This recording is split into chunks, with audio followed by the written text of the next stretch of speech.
E em relação à Síria, o que dá para esperar? Nassif, a situação é muito complexa, é óbvio falar isso. As variáveis da equação são muito sutis, muitas vezes, mas efetivamente, se nós colocarmos numa balança, infelizmente, foi uma vitória da dupla Netanyahu-Erdogan.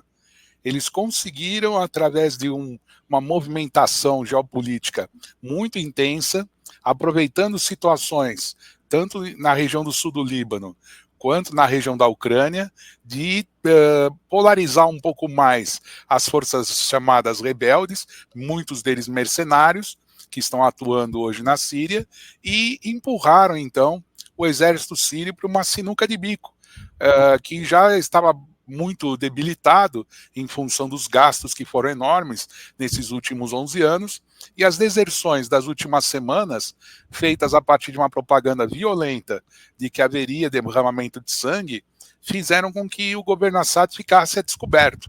E a descoberto, automaticamente, a situação modificou. Eu não vejo com bons olhos, né, Nassif? E você, Pedro, o que espera aí desse grupo? Já tem uma cara, esse grupo que assumiu o poder, não? Esse grupo, Nassif, eu vou pegar carona naquilo que o James disse, né? Esse grupo, ele é uma espécie, para simplificar aqui, ele é uma espécie são jihadistas, salafistas de aluguel, entre aspas, né?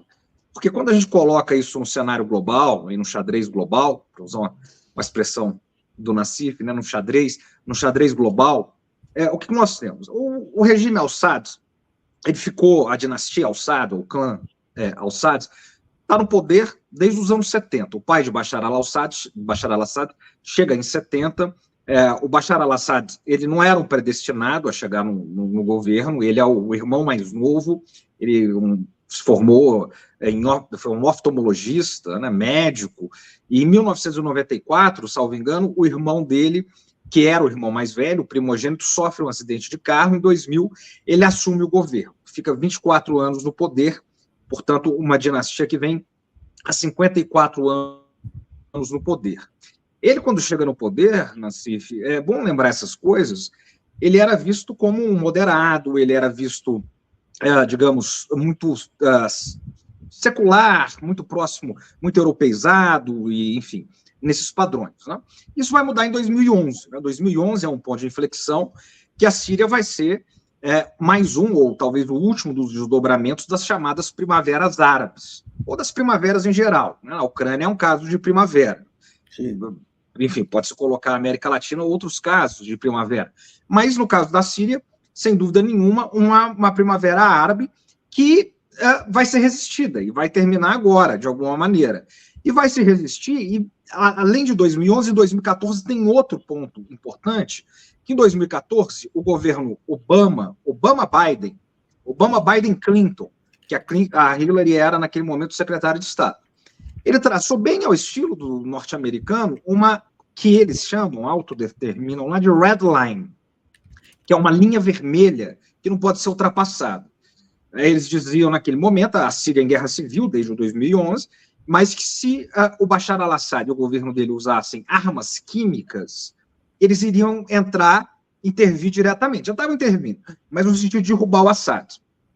E o Assad, ele se usa armas químicas. Ele nega que usou, mas o Ocidente, o coletivo, atribui o uso ao Assad. O Obama fica numa aporia naquele momento, uma situação difícil, porque ele foi eleito com o programa de acabar com as guerras eternas dos Estados Unidos, que era contra a doutrina Bush, embora ele mesmo tenha começado a guerra na Líbia, por exemplo, e outras guerras, e amplificado elas, mas era um momento difícil para ele começar mais uma guerra. Quem entra na guerra de uma maneira decisiva, de alguma maneira com um certo respaldo ocidental e dos Estados Unidos? O Putin. A partir daquele momento, ele negocia com Obama, negocia com Assad, e ele acaba fazendo um jogo diplomático ali. Em 2015, a Rússia entra oficialmente na Síria, né, apoiando o Assad, e o Irã e o Hezbollah também vão apoiar muito fortemente.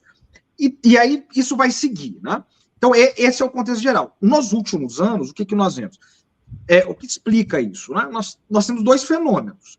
Nós temos a guerra na Ucrânia, que vai tirar a Rússia, vai tirar as posições russas, ou enfraquecer a manutenção militar russa lá, principal parceiro do Assad, que hoje está em Moscou, refugiado em Moscou, e o 7 de outubro, e depois a guerra na Palestina, na Cisjordânia, em Gaza, e depois no Líbano, e o projeto de, como disse muito bem o James, o projeto de Netanyahu. Isso vai ser decisivo para retirar também o apoio do Irã, as forças iranianas, e do Hezbollah, e o chamado eixo da resistência. Então, isso enfraquece para dar força para esse grupo. Entra o Erdogan, presidente turco, articulação de Erdogan, né, nesse sentido, e aí você tem uma grande vitória desse eixo. Erdogan, Turquia, Israel, Estados Unidos, OTAN. Esse é o grande eixo vencedor. E quem perde nesse momento é a Rússia, o Irã e Hezbollah. E este grupo é um grupo que é fomentado por esses eixos atlanticistas, ocidentais, que, no entanto, né, é completamente imprevisível.